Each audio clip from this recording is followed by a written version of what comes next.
दिवसाची सुरुवात येशूबरोबर. एक मनुष्याची एक गोष्ट होती की त्याला पुस्तकं जमवायचा खूप शौक होता आणि निरनिराळ्या प्रकारची तो पुस्तकं आणून त्याच्या कपाटामध्ये ठेवत असे, वाचत पण असे. आणि जुनी पुस्तकं असतील, नवीन पुस्तकं असतील, अनेक विषयाची पुस्तकं असतील आणि ते सर्व काही तो त्या ठिकाणी जतन करून ठेवत असे आणि त्याच्याकडे पुष्कळ पुस्तकांचा खजिना होता असं आपण म्हणू शकतो. आणि एक दिवस तो त्याच्या मित्राकडे गेला आणि तो मित्र काहीतरी त्याचं सामान वगैरे सगळं घरातलं साफ करत होता, जुनं सामान बाहेर टाकून देत होता. आणि त्या ठिकाणी ह्या मनुष्याला एक बायबल सापडलं आणि ते बायबल खूप जुनं होतं आणि त्यांनी ते हातात घेतलं आणि ते मित्राला विचारलं की हे बायबल तू टाकून देतोय का? आणि त्यांनी सांगितलं माहिती नाही मला, हे कुठल्या आजोबा पणजोबांच्या काळातलं आहे आणि ते मी कधी बघितलं पण नाही, मी कधी वाचलं पण नाही. आणि ह्या मनुष्याने ते बायबल हातात घेतलं, ते पुसलं वगैरे आणि थोडं चाललं आणि त्याला ते खूपच जुनं वाटलं. खूप म्हणजे अगदी प्राचीन ते बायबल असं ते त्याला दिसलं. आणि त्या मनुष्याने ह्या मित्राला विचारलं की हे बायबल तू मला देशील का? आणि त्या मित्राने सांगितलं घेऊन टाक, कारण असं पण मी ते फेकून देणार होतो किंवा टाकून देणार होतो बाहेर, तर तुला पाहिजे हे तू घेऊन टाक. आणि त्या मनुष्याने ते बायबल घेतलं.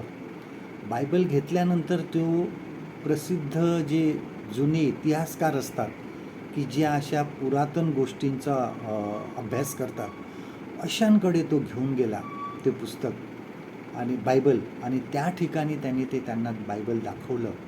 आणि नंतर आश्चर्याची गोष्ट अशी त्यांना समजली, त्या इतिहासकारांनी तर पूर्ण अभ्यास केला आणि त्यांना असं आढळलं की जगामध्ये सर्वात प्रथम जे बायबल छापले गेले, जगामध्ये प्रथम, त्यापैकी हे एक बायबल आहे.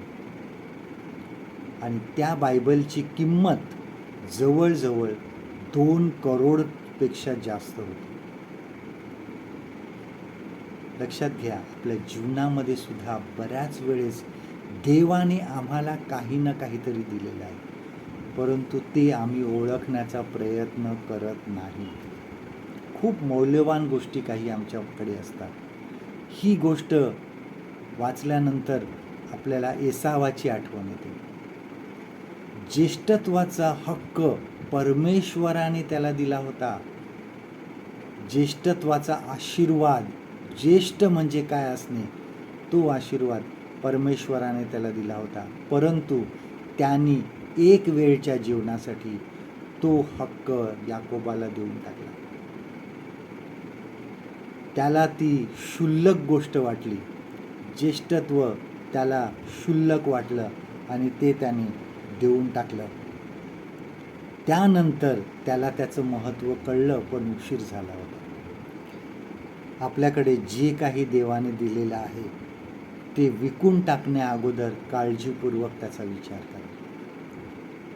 मग ते आपले चांगले विचार असतील, आपलं ज्ञान असेल, आपली बोलायची शक्ती असेल, आपलं जे काही आशीर्वाद देवाने आता सध्या दिलेले आहेत ते क्षुल्लक म्हणून टाकून देऊ नका. कोणाला तरी असंच फेकून देऊ नका.